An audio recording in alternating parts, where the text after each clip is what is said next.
to the Midnight Lounge.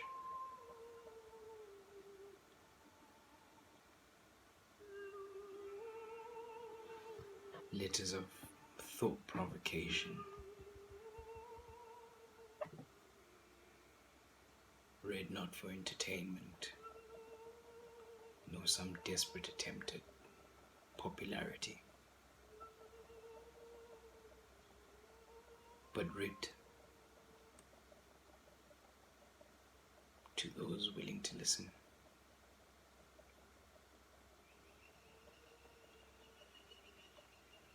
Writ for thought provocation.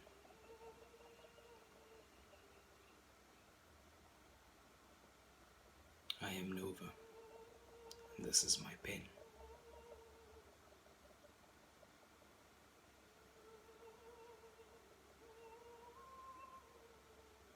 This one is entitled Sometimes I Wonder.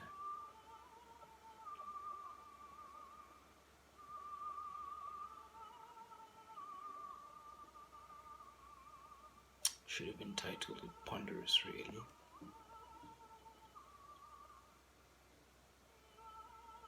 But here goes.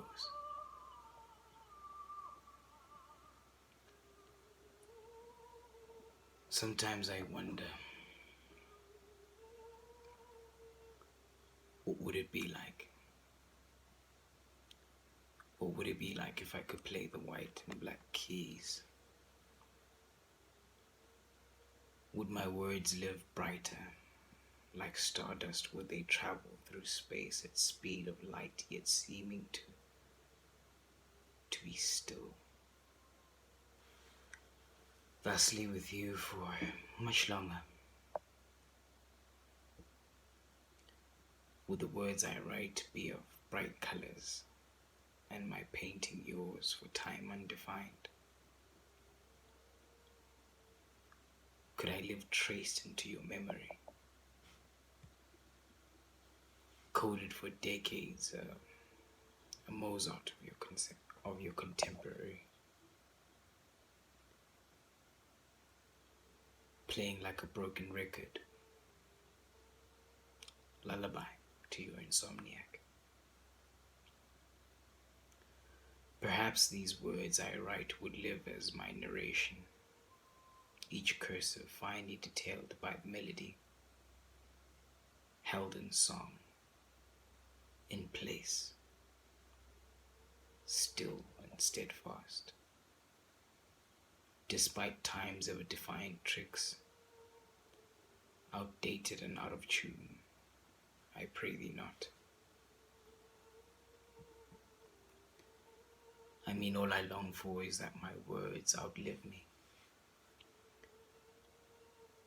Read bolder in your song, the melodies echoed by songbirds. Beauty apparent in the image of a dozen doves, the clock would have struck midnight, my lights shut off. The words of a jolly good fellow in harmony of the congregation. I do understand if I don't make sense. See, perhaps the white keys aren't for me,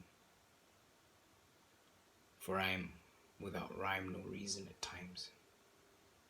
However, I am survived by my words, survived in your memory traces, my stardust you keep in a jar along with my letters.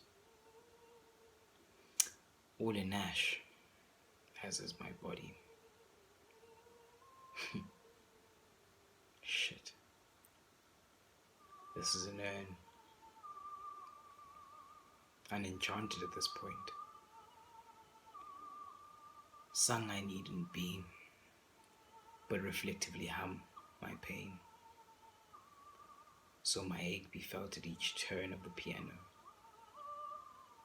My anguish not for astonishment nor pity, but a semblance of resonance. Yours now the other is, as I once was. Listening to, in irritated fashion, I could care less. This letter is still for you. I'm without care now, but somehow so much more capable of it. Understanding that of a doctorate. My tears to fall with the tempo, my joys ever woven in chorus. Imagine if I could play those white keys. The keys of a grand organ climbing the church walls. Here lay he, stood not to be forgotten, his soul riddled and hidden in the melody they wrote. I would be with you forever, dead and gone, not forgotten. Survived not in despair, neither glory, just harmony. Dona nobis passion. He was written, eternally writ. I would exist in your heart and those you chose to share me with. From beyond, I wouldn't look to find your admiration. I'd only search for your love. Even if it lay in the singular melody you hummed as your daily bread. Maybe then would my words be a supernova, a quasar in your skies, even if but for a moment, every now and again.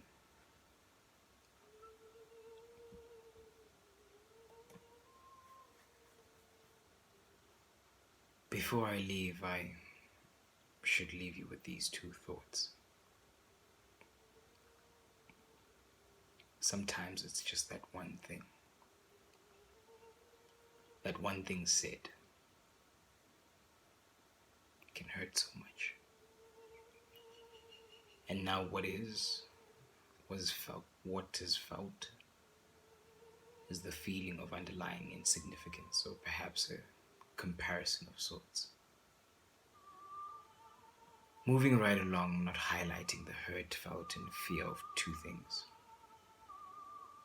One, in fear of being seen to be somewhat weak or in possession of symptoms of a complex of sorts. Worse off, secondly, in fear of upsetting the one in possession of the knife that laid the scars that be. The thief of joy saunters away. No one wins.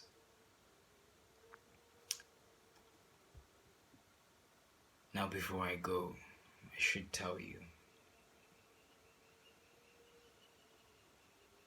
behind the brick walls I implode. I imploded safely, hidden from your view. Returned to your sight with a smile. Unrequited perhaps. But I toiled with the ideas of turning my heels. That I couldn't stomach. So show me the parts of you you don't love, and I'll love those first. Your beauty so easy to love, but I'd rather caress your scars with benevolent intentions, and fiercely so. Leave me to my demise. Or maybe rather you'd leave me to my devices. But in my demise in this, and certainly not my theatrics elsewhere, is it too much to ask?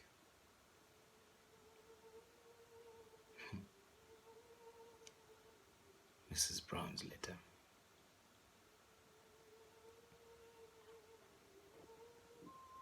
This is the Midnight Lounge. I am Nova.